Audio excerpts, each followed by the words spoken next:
Come here, LT. Come here.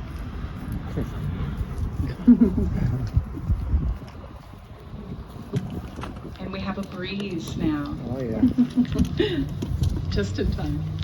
Now is the time. Now is the time. That was beautiful. Thank you, Deborah, for putting me in a calm state of mind because I was really nervous. And you just brought peace over me, so thank you. That was perfect timing.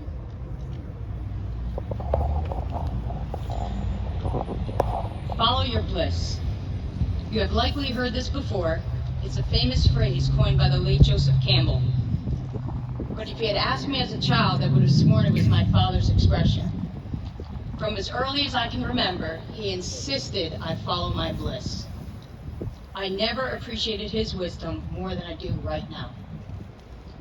Whether you're receiving your bachelor's, master's, or doctoral degree, or a loved one here, every single person has a purpose, and your job is to find it.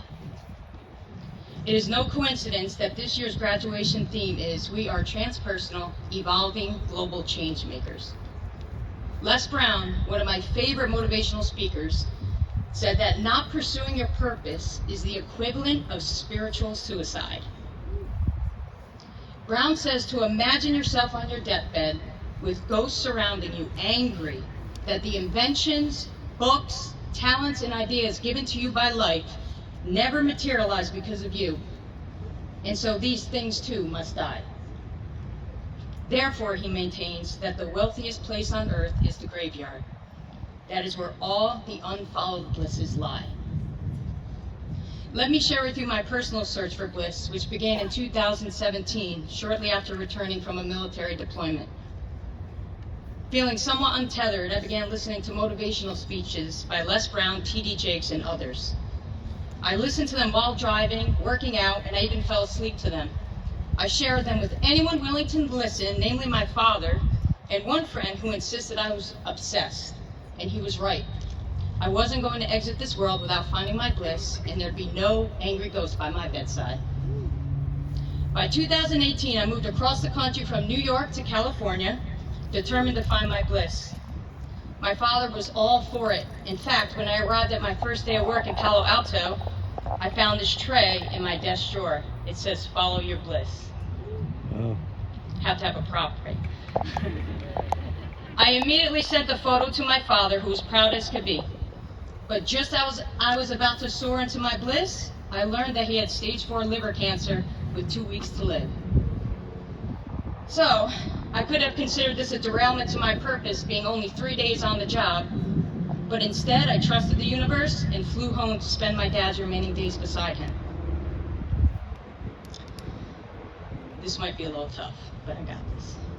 When the end was near, my mother encouraged me to speak to him alone. "Dad," I whispered, "I love you and I don't want you to go, but I know you have to. Just please, please promise me you will never stop talking to me."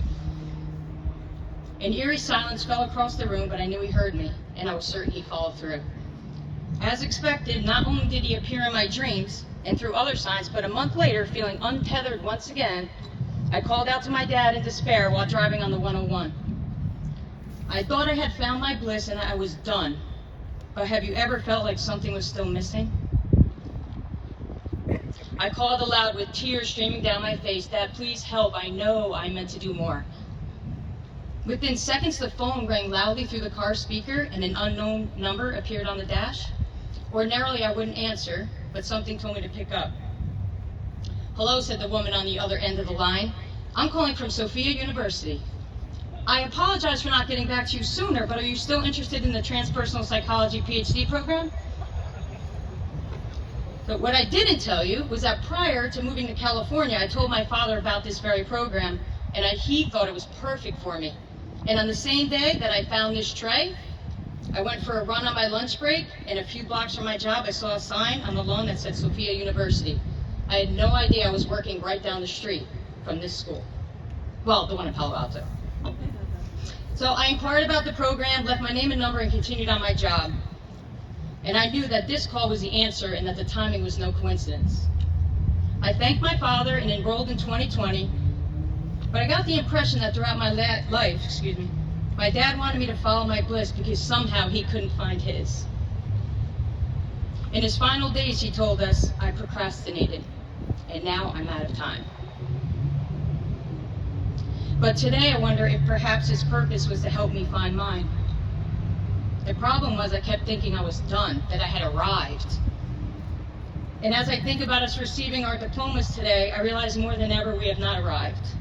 We are just beginning, which is why this is called a commencement, which means to start or begin. So as you approach the stage today and receive your well-earned diplomas, think about what you're going to do with it. I'm always asking the universe, what's my bliss? And just a few weeks ago, I watched another motivational video, to no surprise, and the message was that what we hold in our hand is our purpose. But as I stared and stared at my hand, I couldn't visualize anything.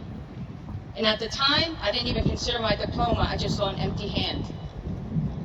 Feeling certain, I thought about the Elvis movie I'd watched a few days ago, and I thought, well, he had a guitar, and that's clear to see, but what do I have? I played the clarinet in elementary school, but I highly doubt that's my perfect purpose, and you would not want me to play for you today. I promise.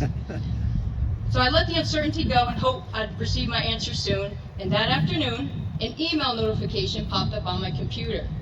And again, to no surprise, it was from Sofia University.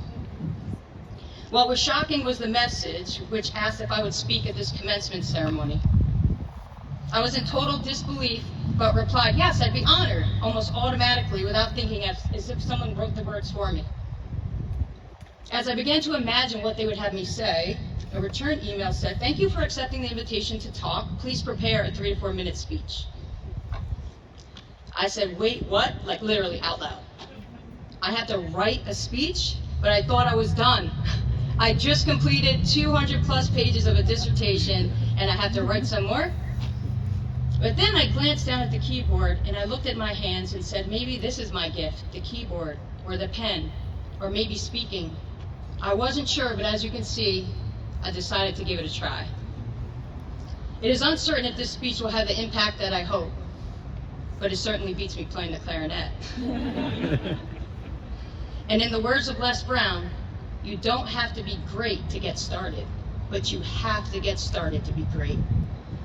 So if you are uncertain what your bliss is as you receive your diploma, know that it will come. And don't hesitate to ask the universe questions, because the answers may arrive from the other side disguised as a random call or an email. And most importantly, don't run out of time. And before my time runs out here, I'd like to thank all the professors and staff, committee members, family and friends, and all who dreamed up this moment and made it happen today. And a special thanks to my dad for always guiding me, even from beyond. And to my fellow graduates, don't ever give up. Excuse me, my mouth's dropped. The end. Hang on. It's hot. Okay. And to my fellow graduates, don't ever give up on your dreams or forget who helped you get here. And when you hold your diploma in your hand today, visualize your bliss, and instead of seeing yourself as being done, ask yourself, what's next? Thank you.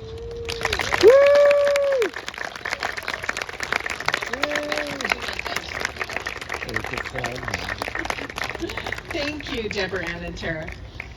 And now for a musical selection by our own PhD in transpersonal psychology student Jeremy Bieber, who is on guitar, with Isamu McGregor on keyboard and Blair Sinta on drums. A round of applause.